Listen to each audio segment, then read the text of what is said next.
Respect.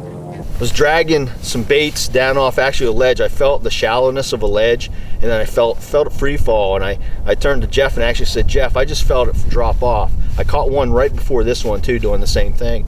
Jeff says, oh, I got a hit, and he missed his, and then boom, this one hit like 2 seconds after Jeff had his hit. So we've got a real nice spot out there. We've got a ledge that drops off into about 10 foot of water, and we're gonna go out there and see if we can't get some more. Nice fish, probably 19 plus. He hung up on that ledge. Get out of there. All right, he was back on that same ledge that Juan got his on.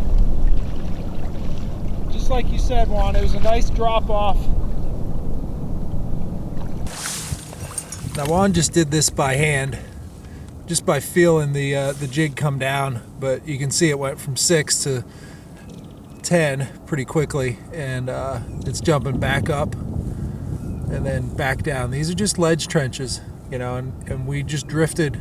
That might actually be a fish sitting over above the bottom right there, and we're back to 10. But it went from 6, you know, 6.5 to 10, you know, with a series of ledge trenches, and it was right up in here, and you might be able to detect, you know, the boil on the surface if you look real close, but he just did it with his jig. You know, all he did was get his, you know, jig down there, and he felt the angle of the line, and he felt it kind of dragging across the top, and he felt it free fall, and he knew, you know, hey, somewhere out there there's a drop off, and right at that drop off is where he picked up that.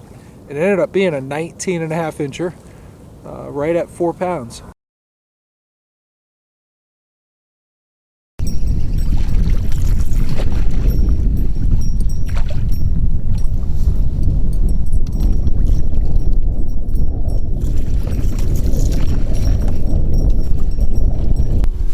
All right, another nice February jerkbait fish.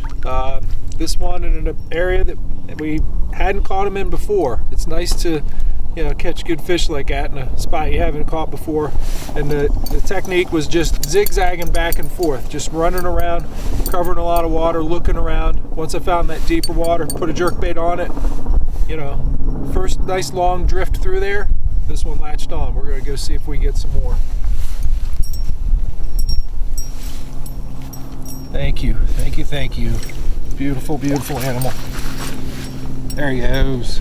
Looking at the at my tracks on the GPS to make sure I got to the same area, and I'm dropping a waypoint on this one for sure.